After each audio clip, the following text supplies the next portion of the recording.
Hi, my name's Omi Daryani. I'm the Senior Brand Manager for the EverQuest franchise. Welcome to the Roundtable. With me today is lead game designer Darren McPherson. Hello.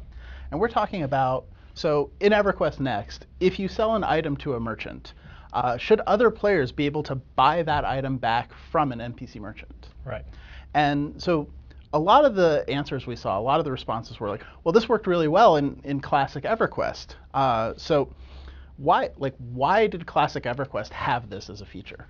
You know, it was certainly fun to be able to go into the newbie yard, to be able to buy those rough hides that the newbies would inadvertently sell. They didn't know the value of them. As a crafter, you definitely needed those.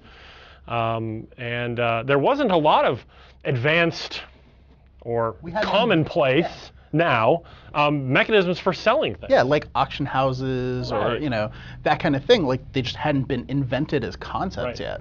And so this was a good way to facilitate trade, if you couldn't find someone around. Right. And so as I was thinking about this, one of the things that struck me about it is the idea of going from merchant to merchant to merchant looking for these things is sort of fundamentally not social. Right. And one of our big emphases are on player-to-player interaction, and having buying and selling between players is a major source of player interaction. So that's something that we want to emphasize, and that's something that the social buyback things that you get with the merchant purchases is something that it gets taken away. Yeah, and so one of the other things that has come up a few times, and we did a live stream fairly recently where item durability came up, and people started talking about economic sinks. Right. And I think this is a really important part of this discussion. Can you explain for someone who may not know sort of how an MMO economy works and what a sink is? Right, so the item sink or resource sink, it takes something out of the economy that was put in there through player action. Typically things like when I do a quest or when I loot an NPC, I get an item. That item is in the economy now. And the more of those items that accumulate, the less valuable that item becomes. We need to have, we call those faucets. So the faucets spill things into the economy. And we need to have sinks to pull those things out. Things like item decay. Item durability is a good example.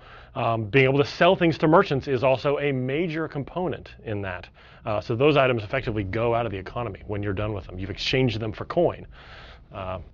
Yeah, so it allows us to fundamentally balance the economy, and it allows us to create social interactions. So even though this worked really well in 1999, it's probably not a system for the future. Right. So, this was a really important question for us, and your feedback was really valuable. We're just getting into the discussions of the balancing of the economy and that sort of thing. So the discussion on the forums really helped us kind of put that into perspective. So thank you guys very much for participating. It was really helpful to us. And thank you, Darren, for being with us. We'll see you next time on the Roundtable. Thank you.